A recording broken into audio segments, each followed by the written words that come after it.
Oui, Charles Magnin, vous surveillez les réseaux sociaux. Les propos de Laurence Rossignol, hier matin, ministre des Droits des Femmes, je le rappelle, hier matin sur RMC et RMC Découverte, ont suscité une vague d'indignation. Oui, la Charles. ministre des Droits des Femmes venue dénoncer le comportement des grandes enseignes de prêt-à-porter qui veulent commercialiser notamment des voiles à destination des femmes musulmanes. Un comportement irresponsable selon la ministre. Seulement, dans ses réponses, Laurence Rossignol a utilisé des termes qui ont fait bondir les réseaux sociaux. D'abord, Jean-Jacques, quand vous lui avez fait remarquer que certaines musulmanes portaient le voile par choix, écoutez sa réponse. Puis certaines choisissent aussi.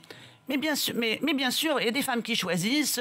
Il y avait des nègres africains, des nègres américains qui étaient pour l'esclavage.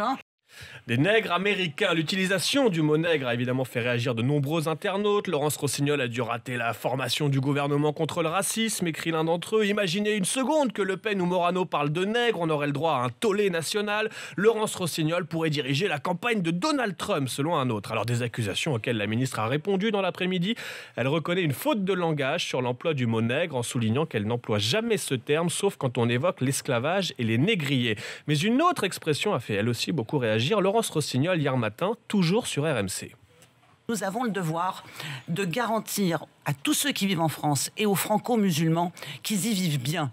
Des franco-musulmans. Depuis quand être musulman est une nationalité? Depuis quand la musulmanie est un pays, se demandent certains. Je vais en parler avec mes amis franco-bouddhistes ou franco-juifs, dit une internaute. Un hashtag Rossignol d'émission a d'ailleurs été lancé sur Twitter, ainsi qu'une pétition pour, je cite, que Laurence Rossignol soit sanctionnée pour ses propos racistes. Pétition qui a passé ce matin la barre des 15 000 signatures. On se détend et on sourit, Charles, avec le hashtag du jour.